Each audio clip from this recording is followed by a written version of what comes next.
Hi everyone, it's Sydney Marr calling. It's my time, it's Wellness Wednesday. So it is around 4 o'clock in the afternoon here in Montreal. I'm broadcasting from my home. And today I was thinking about the subject of hair because you know I'm your hair fairy, that in fact there's a lot of causes for hair loss, and there's a few ways and really easy tips and tricks for keeping your hair happy, healthy, and kind of on your head. So I think that's really the goal. And if I can help you in any way avoid having an inflammation or something like that, then that's really my job today. So what does cause hair loss? It can be caused by a number of different things. What some of you may not know is that when you have an inflammation, when you have an allergy, and what happens when you have an allergy? Your body reacts and has an inflammation. So that's bad for your hair. So I'm going to talk to you about, maybe you have a gluten sensitivity, maybe you're allergic to nuts, maybe you have something else, maybe it is something funny like soya beans that you're allergic to. But all of these funny different things, whether or not it's just taking good old pharma medications that do make you healthier, in fact it can cause an inflammation in your body. And when that happens, your body really isn't very happy. An inflammation actually causes your hair to go dormant. It makes it fall asleep.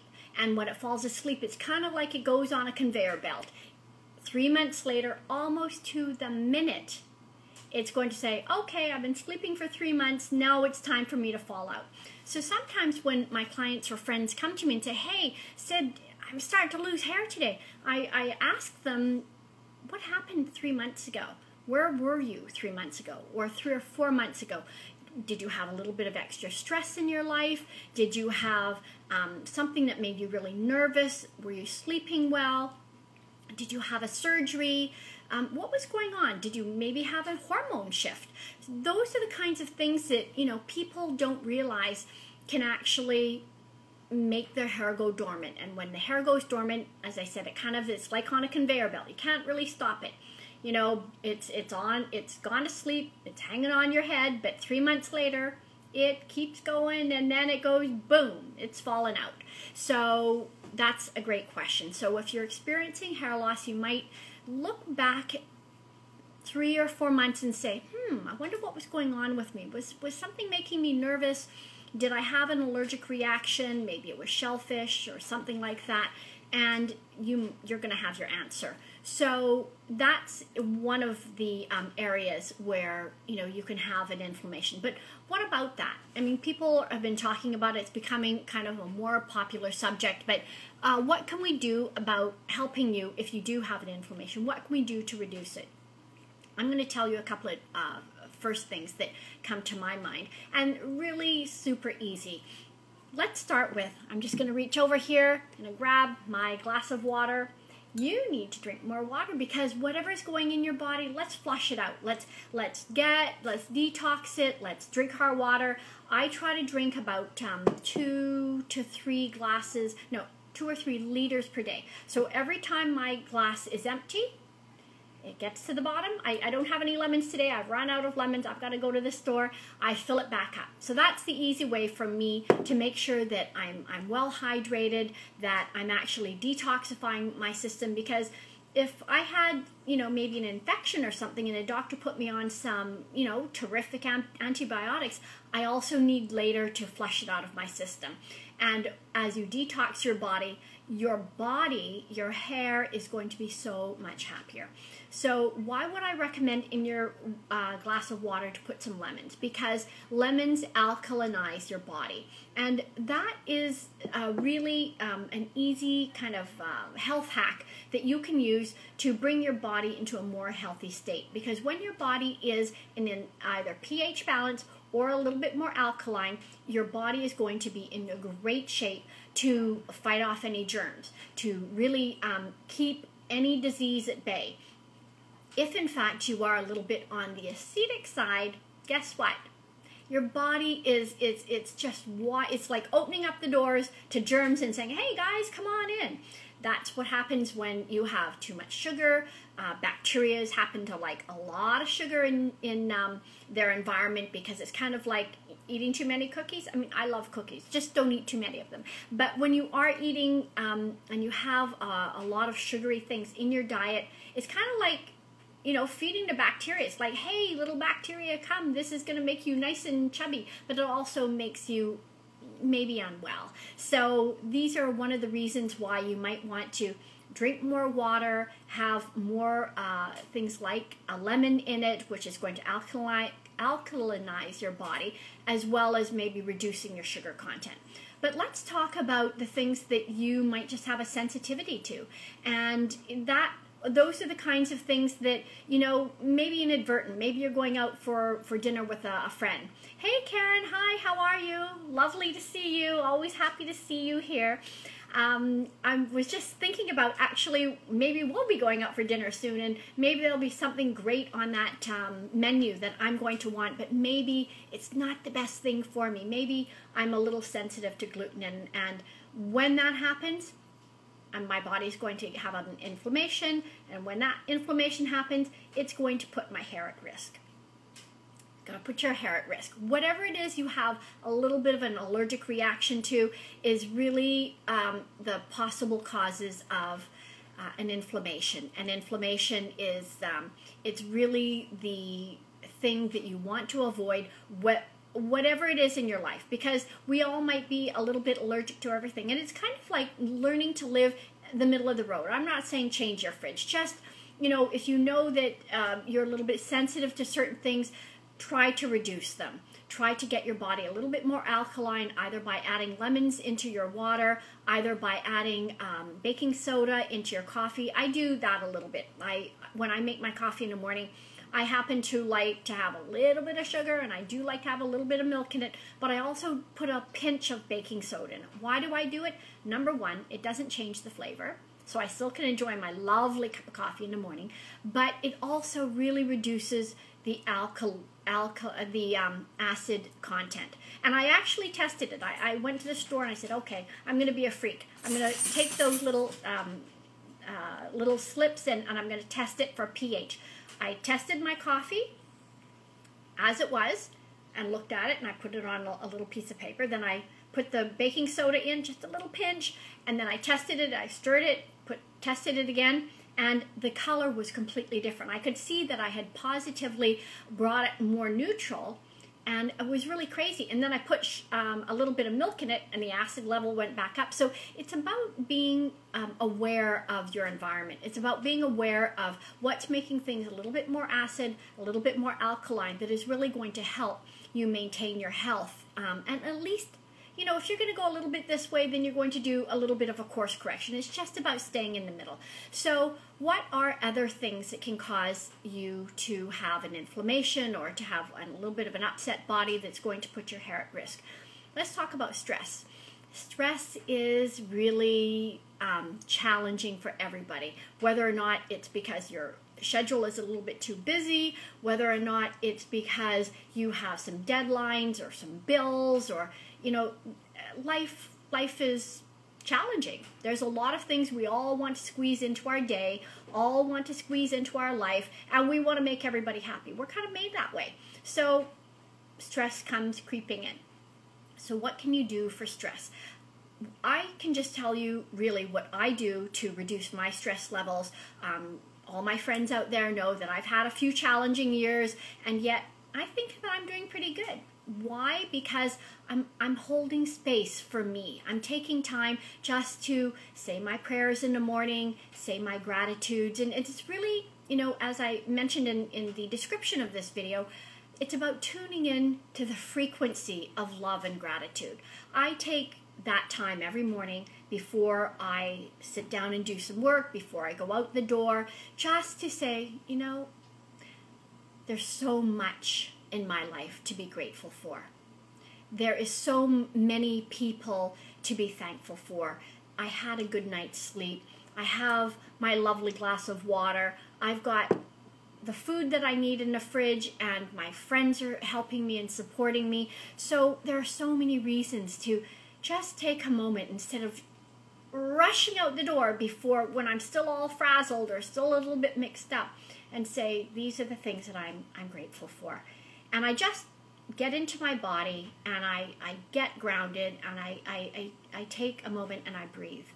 And I'd like to share with you a little bit of the breathing practices that I've learned over the years. As a previous national competitor and elite athlete, the coaches were always after us to make sure that we're breathing properly. And breathing is, if you breathe properly or are really conscious of your breathing, you're going to be able to take those stress levels, which is going to put your hair at risk, and lower them. You're going to be able to get into your body. You're going to be able to relax instead of having your shoulders high and getting all nervous about what's upcoming. So what's breathing properly? Well, first of all, what you might not know is that actually breathing out is not automatic, but breathing in is. So what does that say? Did you know that if you don't fully breathe, fully take all of the air out of your lungs, you can't put more air in? It's kind of like this, where you go, okay, your lungs are only this big, right? You're going to go, so you breathe in again, and if you haven't collapsed them, you can't get more in. So let's just do a little breathing exercise. So let's say I breathe air, all of the air out.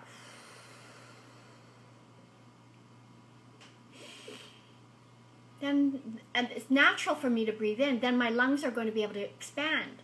But then to get more in, I have to breathe, I have to expel all of that air. So with that, the in-breath will be probably about half the length of time, because to fill up your lungs is a lot easier and faster. So it's going to seem like it's almost half the time. So if I were to breathe in, better to breathe in through your nose, and there's a reason, because there's all those, I don't want to get fussy about this, but there's little hairs in your nose, and there is a reason for that, because it's to protect your body so that when you breathe in,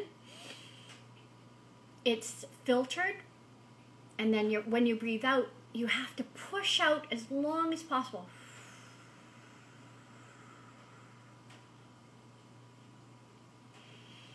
Nice gentle breath in, and it's going to help you get into your body, and you're going to start relaxing. So small breath in through your nose, and a nice big breath out. It's going to lower your stress levels.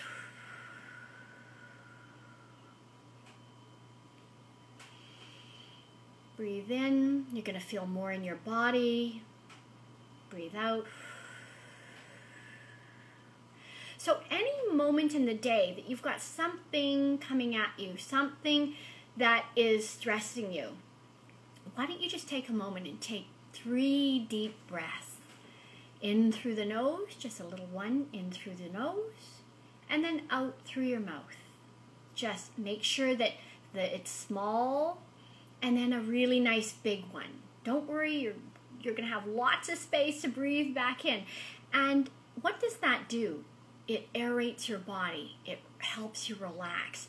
It also increases the amount of oxygen that you get into, like the percentage of oxygen in your blood actually increases, so it's going to energize you. So having one of those sort of moments where you just say, you know what, I'm just going to, and no one's going to notice, you know, you're in a busy office, maybe you're at the grocery store and you're getting stressed, or maybe you're at the bank and you're in a big lineup and you're thinking, oh, I'm never going to get there and I'm getting stressed.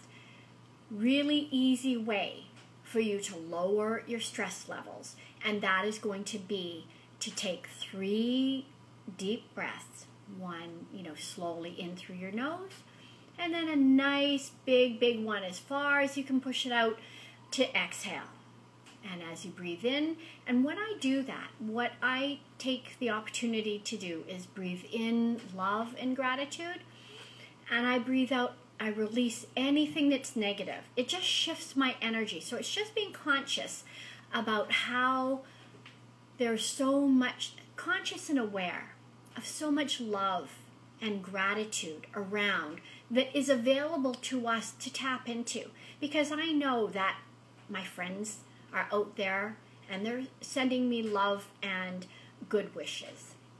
So I'm sending them love and good wishes. My family, I want to send them love and good wishes and gratitude for being there. And these are the things that, whatever it is, I've got my lovely Jack, who I'm so grateful for on a daily basis, who is that really smiley little dog who cheers me up. In fact, I'm just going to get him. Hang on. Let me get Jack in. Jack, let me bring you into our live video. I know that everybody loves Jack, so I'm going to bring him in because this is the little pumpkin face that I get to wake up to every morning, and I am very grateful for him. And he is the reason that gets me out in the morning, makes me stop and smell the roses, and to really check in with life. I do a few of my things that cheer me up that have nothing to do with trying to please someone else. It's just between me and Mother Earth. Because as you know, my love, my passion is really all about wellness and making sure that everybody is happy and healthy and just their fabulous best. So what do? I've made a commitment, because all of my ingredients for these beautiful vitamins and supplements that I'm creating and offering to you are made by Mother Earth. So when I'm out and about, I do take the opportunity with Jack, as we're, smelling the roses and he checks his pee mail while he's out, to bring extra bags with me. Because, as well as, life is beautiful and there's, the government systems and all of that, people are in a hurry and sometimes they leave trash. And I've made the decision that when there is that trash out there, that I'm not going to be angry about it. I'm not going to curse it. I'm just going to, it's between me and Mother Earth, and besides, he's the boss, he always tells me to do it. I take the little poop bag, I pick it up, I put it into my trash bag, and we do that as we go around. And slowly by slowly, it's my little commitment that I've made to Mother Earth, and we collect the trash, and my little block, or my little neighborhood's a little bit more beautiful. And I'm hoping that I'm able to inspire people by what I call my trashercise every day. And I do believe that it's making people more aware. And they see me pick it up, they're going, oh, I think something kind of goes alum, and maybe they're going to be a little more conscious about dropping something in the street.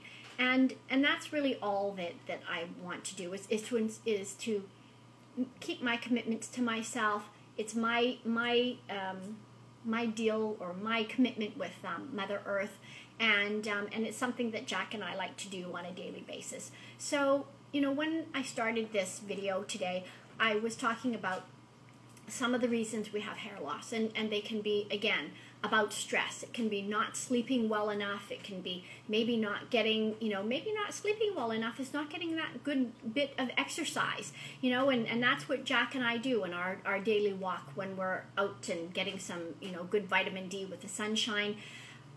It's really about having a little bit of balance in your life, holding space for everything, and just taking a moment to breathe. So whether or not it's an allergy you're having from something that is, that you're physically ingesting, like nuts, or maybe you're sensitive to gluten, try to just reduce it. Try to be a little bit, more conscious, more aware of what you are taking in that could be causing you to have some hair loss. Maybe you're going to do, as I suggested, have your lemon water. Again, I ran out of lemons today. I've got to go to the store. Jack and I will go to the store soon and pick up some lemons to have our lemon water. But to detox your body. And in detoxing your body, you can also do what I love to do. I happen to be the bubble bath girl, so whether or not you like to have a bath or a shower, it's important to take the time to have some Epsom salts. It really draws out a lot of toxins out of your body. I happen to put a little bit of baking soda in mine as well. What does baking soda do? It alkalinizes your body, which is really quite terrific. And with that, it helps my body eliminate, because actually the skin is one of the largest vital organs of your body. And we never think of it as an organ, but really the skin is an organ, and it eliminates all the extra toxins that aren't coming out from the other end. And that's why, drinking water is going to be great, because it helps, move all of the stuff through your body. So whether or not you're having a few challenges with allergies, you need to reduce the inflammation, drinking your water, doing detoxes, taking a moment to breathe, taking a moment to get out into the fresh air. These are the kinds of things that are just going to make you healthier and happier. And so many people ask me, Sydney, how is it that, with all of the things you've been through in your life, how do you look so radiant?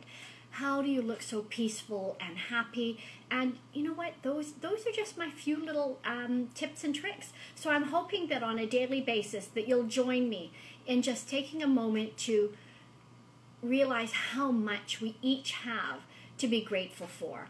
We each have the ability to go and grab a glass of water, to get out into the fresh sunshine, maybe to make a few healthier choices. And those are my wishes for you, because living your life feeling well, feeling happy, feeling fabulous, that is really my heartfelt wish for you. And hopefully you've got a lovely companion like I do, and Jack, who's getting to be a little bit of a wiggle bum here, to get you out the door, or just grab a friend and go for a walk. In fact, I saw today on Facebook there was a guy who was what he calls a people walker, because there's some people who don't like going for walks by themselves. Well, I'm lucky I have Jack to go with. But it was very funny, because this guy just loves to have company, and I think people pay him like $7 an hour, and he goes for a walk with them. He picks them up at their destination, and people are going for these wonderful walks. And many years ago, I had a chance to talk to a friend of mine who was an Olympic sprinter, and she said to me, Sydney, honestly, walking is an underrated exercise. So just get out there. Go for a beautiful walk, enjoy, talk to the people in the street, smell the flowers, and that is really all I have to say. I hope that you have a beautiful day. It is a lovely Wednesday. I'm calling Wednesdays my new Wellness Wednesdays, so I'm going to try to hop on live every Wednesday afternoon and have a chat with you. I would love it if you join me. I would love it if you put some questions in the comments below. I am going to be having a little bit of a giveaway soon, so I will let you know. I'll do a posting on my page and let you know what that's all about, so that no one misses out in case they want to join. And I'm going to say have a fabulous Wednesday afternoon. Jack is, I think it's pretty much time to take Jack for his walk, so we're going to go visit and have a good walk about our neighborhood. So I'm going to love you and leave you. Have a great afternoon. Bye for now.